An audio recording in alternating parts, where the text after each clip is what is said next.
Alors, mes élèves de la 6e, vidéo numéro 6. Nous allons parler aujourd'hui des propriétés de l'addition. Premièrement, la stabilité. L'addition est stable dans Z, c'est-à-dire elle est toujours possible. C'est-à-dire si j'additionne n'importe quel deux nombres relatifs, la réponse sera un nombre relatif. La somme de deux nombres entiers relatifs est un nombre entier relatif, toujours. L'addition est une opération interne dans Z, interne, c'est-à-dire possible, c'est-à-dire que la réponse sera un nombre relatif. Si A appartient à Z et B appartient à Z, c'est-à-dire c'est un nombre relatif, alors A plus B est égal à C qui appartient toujours à Z, c'est-à-dire la réponse appartient à Z. La commutativité. La commutativité en arabe, c'est-à-dire al-ibdal, et vous avez pris ça en 5e. L'addition de deux nombres entiers relatifs est commutative. On vous dit A plus B est égal à B plus A. Je peux changer la place des nombres. J'aurai la même réponse. L'élément neutre de l'addition. Le 0 est l'élément neutre dans l'addition dans Z. Et vous avez pris toujours ça en 5e. L'élément neutre, c'est-à-dire qu'il ne change pas la réponse. C'est-à-dire 5 plus 0, c'est 5. 1 plus 0, c'est 1. Donc le 0, c'est l'élément neutre de l'addition. C'est-à-dire qu'il ne change pas le nombre et j'ai la même réponse. Si A est un nombre entier, alors A plus 0 est égal à 0 plus A. Et la réponse reste A comme elle est. L'opposé. Pour tout nombre entier positif A, sur la droite des nombres entiers relatifs, il existe un entier opposé, moins A. Comme je vous ai dit, un nombre de même valeur, mais de signe contraire. Quand je dis par exemple 119, quel est son opposé? Moins 119. Si je dis moins 7, son opposé est 7. Et bien sûr, à ce moment, je vais dire que A plus moins A, le nombre plus son opposé, est égal toujours à 0.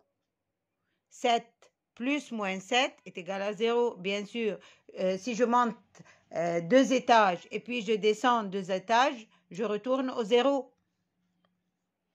L'opposé du 0 est lui-même. Le 0 n'a pas d'opposé, c'est toujours 0. L'associativité, en arabe, ça veut dire al-idmag, c'est-à-dire je change la place des parenthèses et j'aurai toujours la même réponse.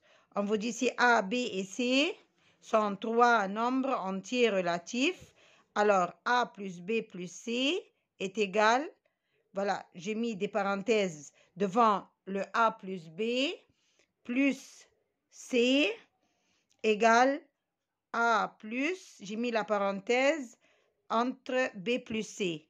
J'aurai la même réponse.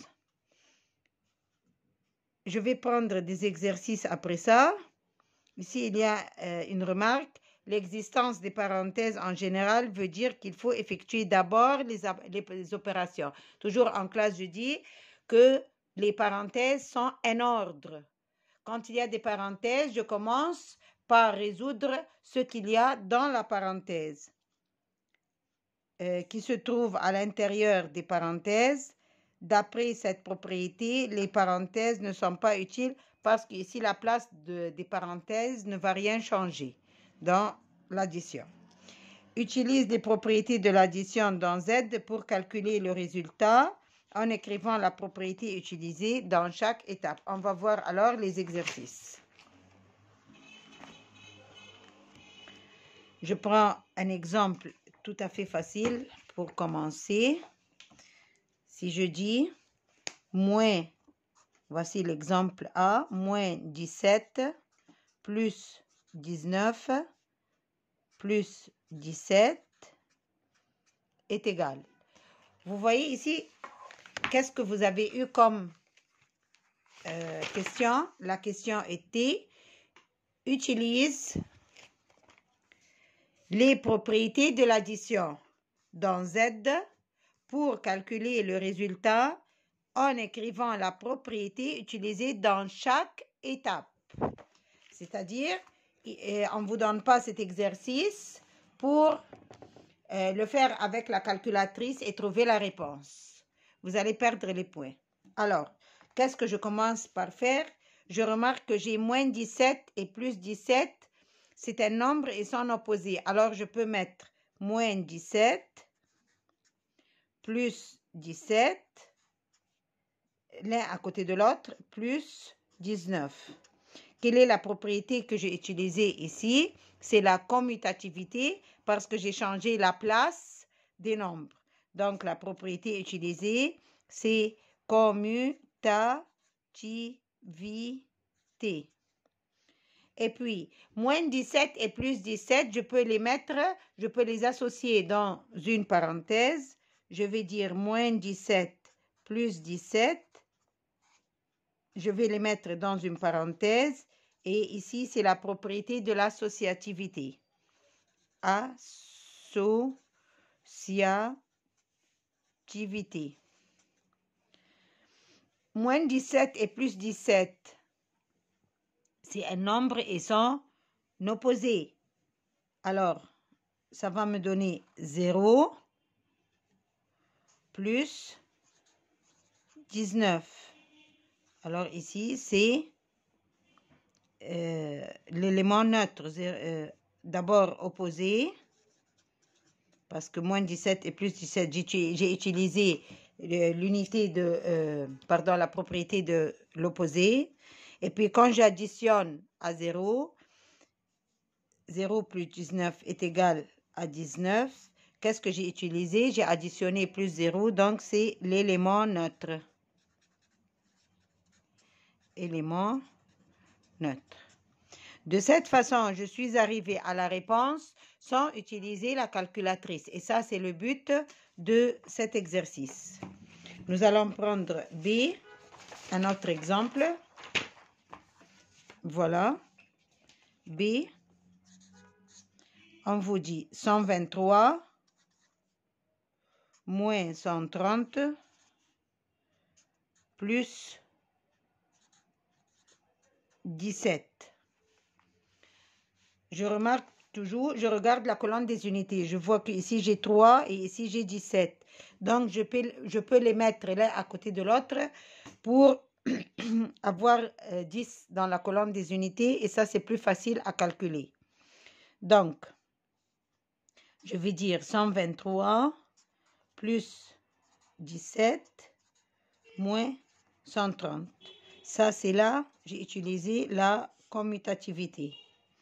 Toujours, je vais mettre 123 plus 17 dans une parenthèse.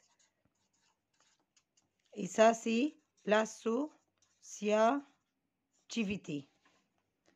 Je vais faire l'addition de cette parenthèse. 7 et 3, 10, 0, je retiens 1, 1 et 2, 3, 3 et 1, 4,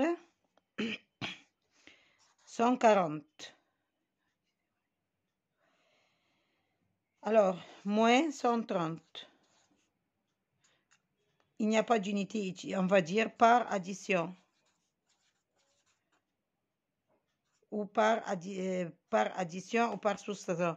Pourquoi on a dit ici par addition? Parce que je peux dire moins 130. Oui, c'est juste. Par addition, parce que je peux dire c'est plus moins 130. C'est la même chose. Ou vous pouvez dire par soustraction. Donc, 140 moins 130, ça me donne 10. Et voilà le deuxième exercice. Voilà. Le deuxième exercice.